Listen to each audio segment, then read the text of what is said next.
Hey, good evening. I believe it's Wednesday here in Grants Pass, Oregon. Um, what does my crystal ball say today? No, on a more serious note, I probably should have brought my notebook with me because I made a lot of notes today. But I listened to or watched a broadcast with Age of Truth TV, which, as I remember, it comes out of either Austria or Denmark. I know one of the guys that's one of the interviewers is from Denmark, as I remember it. And they were interviewing Harold Kautzweiler, Kautzvella, first name Harold, who lives in northern Germany. He did most of the pioneering research into black goo, which is produced by the archons that are in league with the dark. So he made a couple of interesting comments, and this was an interview about 2 months ago, so this is fairly recent. So he addressed COVID-19 and all that, and a few other things, but probably the most important thing that he talked about was called heart consciousness. Now, if you go back to all my other videos, you remember how I talked about when I was a child, for example, and I read my first newspaper at age 4, and I immediately realized by the fact that I'm now experiencing the energy that is communicating to me, it's not the energy that I run, it's a lower electrical density consciousness. What happened to my real universe? This is not where I'm supposed to be because this is not what I'm supposed to experience. So you realize you're in a distorted energy field, so you realize you're in an energy war, which is a spiritual war, okay, between living spirit and living light, which is what love is, and dead light and evil spirit that is darkness. So these are just the suits we use when we're down here. The living spirit uses to experience Gaia's realm, Gaia's classroom, okay? So one of the reasons that I thought that was important, because we're back to perception, which is perception vibration. If I'm perceiving everything that is external to me holographically, particularly when I'm using my third eye, which is what love is, then the energy that I'm using, which is creational energy, means that what I'm projecting, which is what I'm experiencing, because what I'm experiencing is the energy that I'm creating, what it is I will experience external to me, which will come back to me in what's called a bidirectional mirror, and that's biofeedback, which means the love is coming back to me because that's the energy that I'm using to project the image and experience it in a mirror. That's a reflection of me in my DNA. So I've mentioned that a number of times. Okay, so that's important now because that kind of consciousness, which is heart-based, which is when I knew as a child, don't ever lose your life rap, which is your soul connection. So you're living through your soul energy.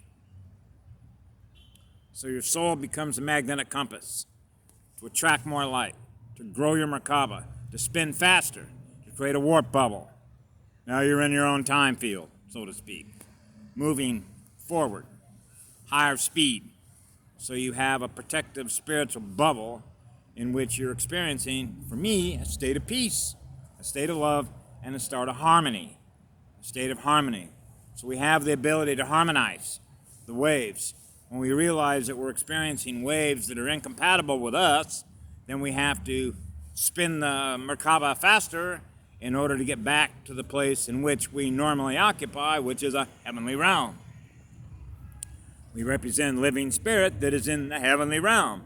We experience a heavenly realm here on earth, believe it or not. Okay?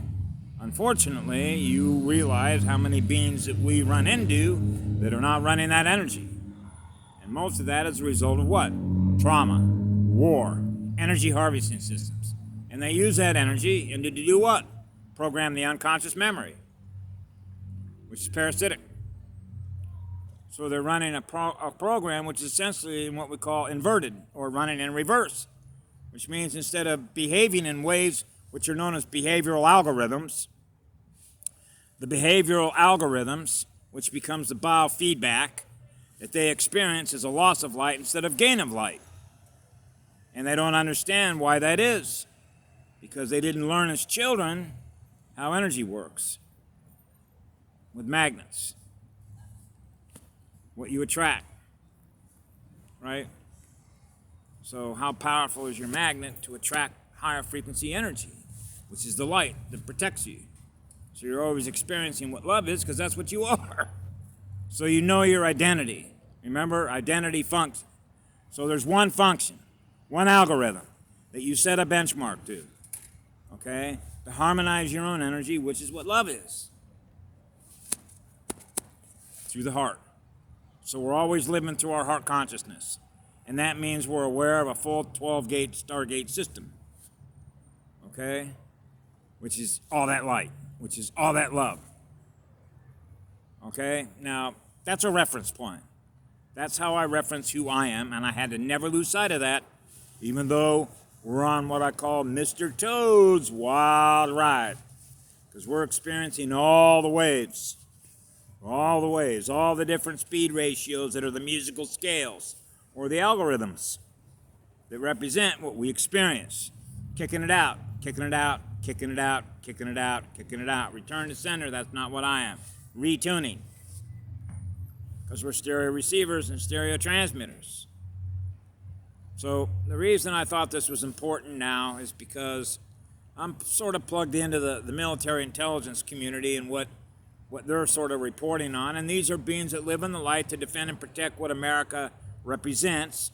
So if you go back to the first paragraph of the Declaration of Independence, what does independence mean? It means we're not dependent beings. Okay? Self-love is self-rule. Because obviously if you are running a high frequency, you're pushing purple, okay, then it means that we do no harm. And why is that? Because we love to live in peace and live in harmony with others. Okay? That's self-rule. That allows all of us to be autonomous. Which means I don't worry about you, you don't worry about somebody else doesn't worry about somebody else, because all of our waves are in harmony. We're tuning ourselves to each other to be in harmony with each other, because we learned how to do that. Okay? So that's pretty easy. That's one of the reasons why President Trump, during the 4th of July celebration that he had, put focused intent that was his message about the Declaration of Independence. Okay, so when you sort of realize, if you're following a couple of YouTube channels, one of which is called Monkey Works, Michael Jaco, and another guy named Prather, and there's a number of others that I pay attention, that I sort of self-prompt myself to. Miles Johnson with the Basis Project, who's a former BBC journalist who puts a lot of different pieces of information up, right? And I realize that some of what's getting reported right now, and it's even now sort of in the mainstream news, like the Jerusalem Post. Apparently a former Israeli chief who worked in space is talking about Trump meeting with aliens. Trump wanted to disclose the alien connection that we have, that we're not alone, and the relationship that he has with aliens on the planet. Okay, so this is where we get into the awake community, the unawake community. Our perception is much larger to realize, yeah, there's a big universe out there and we're not alone. Okay, and then of course we have what it really boils down to, for those of us that are old enough to remember history and love history and studied it, was really boils down to JFK in 1963.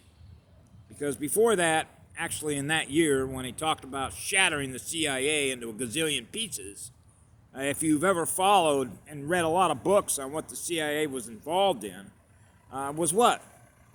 Pillaging and plundering countries and putting them under the control of one umbrella. So you could see, if you have a forward-looking looking glass, what their plan and objectives are, okay? Particularly if you've ever studied military strategy and planning. Tactical objectives, strategic objectives, how you move pieces on a chessboard or a battlefield, what are known as orders of battle. It's one of the reasons why I spent such an enormous amount of time as a spiritual being studying warfare, game theory, war game theory, okay, as a child, okay, how they conduct their military operations, okay, communication signals, remember? We'll sort of scale it up to what I call a primitive battlefield into a Star Wars battlefield, where you have time travel technology, where you have spaceships that can go zooming through the universe, okay, at hyperspeed, through hyperdimensions, okay, stuff like that. So when I get information that's being put out and people that I sort of trust because I know the kind of people that they are, because I can read their energy. So I know that what they're saying, the information that they're getting, might be information that's indicating what's happening with energy, because that's what it is. Consciousness and energy. So I get information, for example, that the United States Navy, the Marine Corps, actually the United States military, has been deploying an enormous amount of resources. Okay? And when you look at Monkey Works, you realize a lot of stuff came into Las Vegas, as I remember it, last weekend on a Saturday night. Quite a few, I think it was I forget the numbers on them, huge transports of movement. That's troop movement and equipment movement. Okay? And then, of course, you got carrier groups. So that was reported by Monkey Works. And then you got the stuff that Michael Jaco, former Navy SEAL chief, right, who's also got a looking glass, that looks at some of this stuff. And then when you put this in the context of what I've always known for at least 60 some odd years I've been here, was the infiltration of the same guys. What they sort of do is they use the same methods that they've always been using from generation to generation that actually goes back thousands of generations. Remember when I said one time, the only thing that really changed was the uniforms? Actually, it's what I call the casting department of any movie. We went from Roman chariots, right, and wearing helmets, okay, to driving in tanks and airplanes that drop big bombs. Okay, but the nature of a spiritual war is what it is, which means this is a war between evil spirit and living spirit. That is what love is. So we naturally are going to defend and protect that which we create with love. That's a creational energy that is heart consciousness. Okay, so we defend and protect that which we create and give birth to. Those are our families, those are our communities. That's what it means to be in America. Okay, so we defend and protect freedom. So I know that I do that because I'm very familiar with, for example, what my father did. Every generation of every American in this country that believed in their heart and soul that they were fighting against evil has shed an enormous amount of blood on this planet in order for every child in this country to experience what being free is. So if you think for 1 second we're going to give that up, okay, you're crazy. Okay? So this is like a fight to the spiritual death, but they're already dead. See? They're already dead. So the light already won this. And I know that because I experienced the other side of it when I was a child. So even though I get news like this, it's like the images that I'm getting when I hear stuff like this with my third eye is images of dancing in heaven with a goddess. Okay? Spiraling flowers. I'm shooting out like galaxies, all these different colored flowers to the goddess while I'm spinning with her and dancing with her to the most beautiful music. You see how that works? That's a creational energy in your third eye that's producing those images when I hear stuff like this. Because my state of consciousness and my spirit occupies a different realm. Okay? Where we don't experience things like that. Okay? So in sort of reference to all this,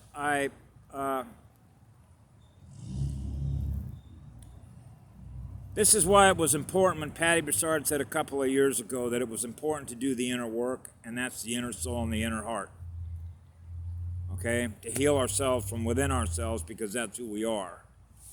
And for those that don't have the capacity to do that, then I've always sort of offered a number of things that people can do, and I've always said this and will say this until the cows come home, and that's to reconnect yourself with the great living spirit of Mother Earth. Okay? When I go out to be with her, because I'm in a city right now, so I get hit with all kinds of crap, particularly the building that I'm in, which is low-density consciousness, and I get demonic attacks, particularly at night, all the time. But take a nature take a nature hike. Go spend some time and take your shoes off and